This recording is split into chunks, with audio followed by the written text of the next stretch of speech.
de transparencia en nuestra entidad. Le contábamos que el pasado 8 de septiembre los legisladores aprobaron reformas a esta ley que desde el punto de vista del consejero Francisco Javier González, pues hubo algunos retrocesos, se perdió la oportunidad de realmente consolidar una ley de avanzada que en términos generales lo ha sido Jalisco, ¿no? En el tema de transparencia, Francisco. Sí, de hecho, Jalisco, por ejemplo, una de las cuestiones que en reuniones con otros órganos garantes nos señalan es que ya tenemos, por ejemplo, la posibilidad de sancionar a los sujetos obligados, a los servidores públicos cuando no entregan información, entregan falsamente o tramitan erróneamente las cosas.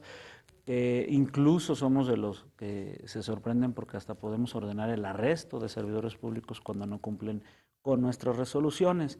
Y la idea era pues, ir mucho más allá de lo que eran los mínimos de la ley general para que Jalisco se mantuviera a la vanguardia. Un ejemplo, Coahuila, ya con su ley actual, tiene a los notarios como sujetos obligados, tiene a las empresas particulares que prestan servicios de seguridad. Y bueno, aquí se pretendía que los notarios fuesen sujetos obligados, particularmente a través del colegio, para que éste ofertara información respecto de pues, quiénes son los notarios, cuáles son sus domicilios, saber quiénes han sido sancionados, por qué motivos han sido sancionados, las quejas que hay contra ellos. En fin, que la ciudadanía supiera, oye, pues porque en el mercado de notarios, pues tú te guías por lo que te van diciendo, claro. Es que este es muy bueno, este no, ten cuidado, bueno. Y se supone que deben de tener buena fama pública, pero no necesariamente. Somos seres ¿no? humanos, Exacto. evidentemente puede haber fallas, ¿no? Entonces se retira el tema de los sujetos del colegio notario es un sujeto obligado para que respecto a esta información, porque además ellos emiten actos de autoridad, ¿no? Entonces, pues vamos a tener que ser nosotros desde el ITEI quienes digamos que son sujetos obligados cuando les pidan información, pero lo relevante en la propuesta que había era que salieran incluso no cuando solicitaras información, que ellos tuvieran la obligación de publicar información. Entonces ya no se quedó ni con ellos la obligación ni con Secretaría General de Gobierno, que por ejemplo puede tener acceso a mucha información de los notarios, porque es la que los regula. Entonces desapareció. Está también el tema de que existía lo que se conoce como revisión oficiosa, que era un mecanismo para proteger los datos personales de las personas que entregamos esos datos a alguna oficina pública, desde un hospital civil, una Cruz Verde, entregamos datos personales para integrar expedientes para nuestras licencias de giro, para nuestro puesto de comida o para el negocio que tengamos, nuestra pequeña empresa. Y esos datos, si yo alguna vez quiero que los cancelen, que los modifiquen, que ya no los usen como lo están usando porque a lo mejor aparecen en una página web o algo, yo les pido a esa autoridad que lo haga, ¿no? Como ciudadano voy y le digo, oye, esta información yo creo que me la cambies, está incorrecta. En mi licencia este dato me lo anotaron mal, por ejemplo. Oye, pues no te lo voy a cambiar.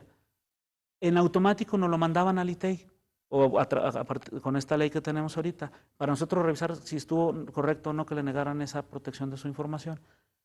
Ahora, con los cambios que hicieron los diputados, ya no va a ser así.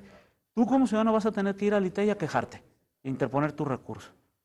Pues eso está mal, porque hay poca cultura en la gente de protección de sus datos personales. Entonces nosotros hemos tenido, el año pasado tuvimos como 20 revisiones oficiosas que el ciudadano no sabía que se habían venido con nosotros, que ya nada más nosotros de pronto le contestamos, oye, acá te había negado información, tienes razón, deben cambiar tu información personal. Hay varios detalles que de alguna manera los diputados al final hacen un proceso, o más bien ignorando un proceso de consulta que había venido habiendo con distintos actores involucrados, hacen cambios. Debieron haberse involucrado desde antes para hacer más ordenado ese proceso.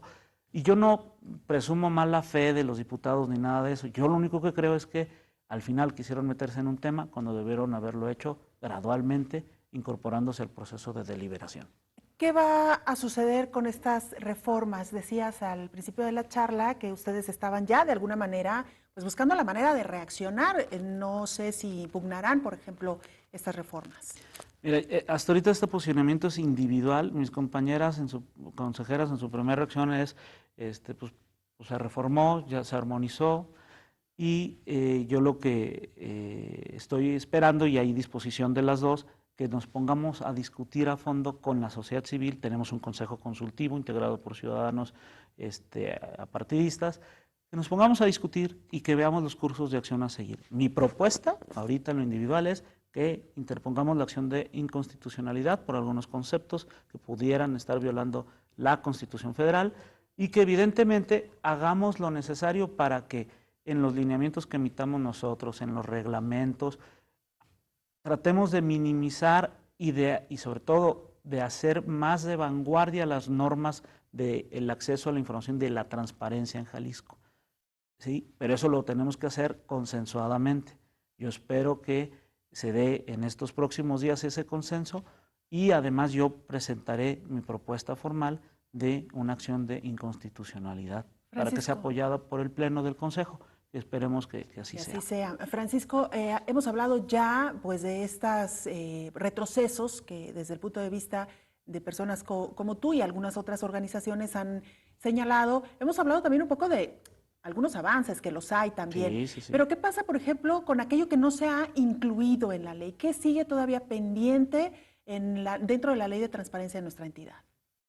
Pues de lo que yo ahorita te comentaba, queda pendiente, por ejemplo, estas obligaciones especializadas para los notarios. Yo creo que hay que simplificar el proceso de acceso a la información. Ya es bastante simple, pero hay algunos detalles que pueden confundir al ciudadano. Por ejemplo, cuando tú pides información, obligadamente tenemos que notificarte que te admitimos tu solicitud como sujetos obligados. Entonces lo pides a alguna oficina y, oye, dame esta información, y entonces en los primeros 2 días te llega un comunicado que dice, te admitimos tu solicitud. Además de que la redacción suele ser un poco confusa para el ciudadano, de pronto el ciudadano se queda como que, caray, ya me contestaron, pero no me están entregando nada.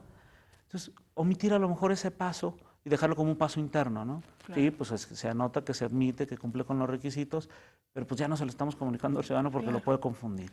Y dejar que hasta después de los 5 días subsecuentes se le entregue su respuesta al ciudadano ya bien, ¿no? Oye, sí te lo voy a entregar, ven, son copias, tanto cuestan, o si la pidió por medio electrónico, pues ahí te van, etcétera.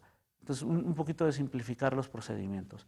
También hace falta, honestamente, más recursos para la difusión de la cultura de la transparencia. Insisto, tenemos que decirle a los ciudadanos en qué les sirve, pero para decirles en qué les sirve, también tenemos que recuperar esas historias de éxito. O sea, también necesitamos tener mecanismos de interlocución con ellos para preguntar, oye, ¿cómo te ha servido el derecho de acceso a la información?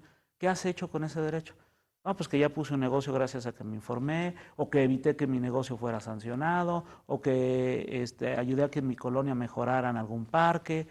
Pero hay que recuperar las historias y luego difundirlas, y pues para eso se ocupa dinero. Los medios de comunicación cuestan. Oye, Francisco, antes de que se nos agote el tiempo, nos quedan un par de minutos.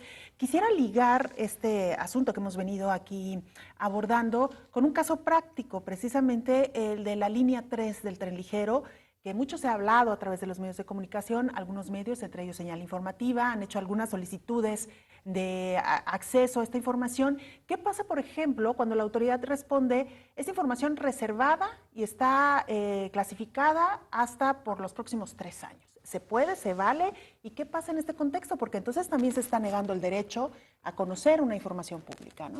Sí. Si te niegan la información, en este caso de la línea 3, dependerá de qué tipo de información solicitaste, tú puedes acudir ante el ITEI y decir, oye, me dicen que esta información es reservada. Nosotros lo que haremos será una revisión de esa reserva. Esto es, veremos si es cierto que la información, primero, encuadra en algún precepto legal, como te había dicho. Segundo, que ocasiona algún daño al público, su revelación.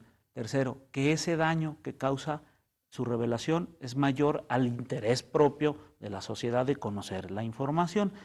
Entonces revisaríamos eso, y si no cumple con estos requisitos, evidentemente diríamos que esa reserva es inválida y ordenaríamos la entrega. Y es un buen ejemplo también de algo que nos faltó en esta ley, en esta armonización, el tema de la transparencia focalizada. Allí en la línea 3 intervienen 3 tipos de oficinas de gobierno: las federales, las locales y las municipales.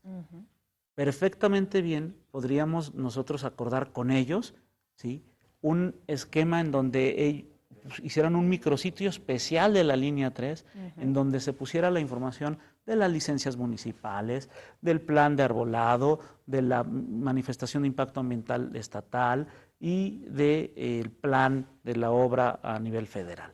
Para que los ciudadanos que quisieran conocer de línea 3 en específico, pues acudan a un sitio especial donde está la información de los 3 órdenes y no tener que andar buscando en la instancia federal, que ahí se irían al INAI, en la instancia local y en la municipal, que ahí se irían con el ITEI en caso de que no les den la información. Bueno, Francisco, se nos agotó el tiempo, pero la invitación queda para dar el seguimiento, sobre todo, pues a las acciones que llevarán a cabo luego pues, de esta inconformidad por las reformas que desde el punto de vista de algunos no quedaron del todo completas. Francisco, muchas gracias. A la orden, Belén. Gracias a ti por la invitación. Gracias bien a usted. Buenas tardes y muy buen provecho.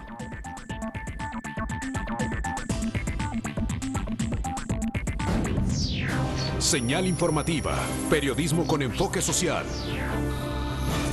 Una producción de Canal 44 y Red Radio Universidad de Guadalajara. Señal informativa, la noticia donde estés.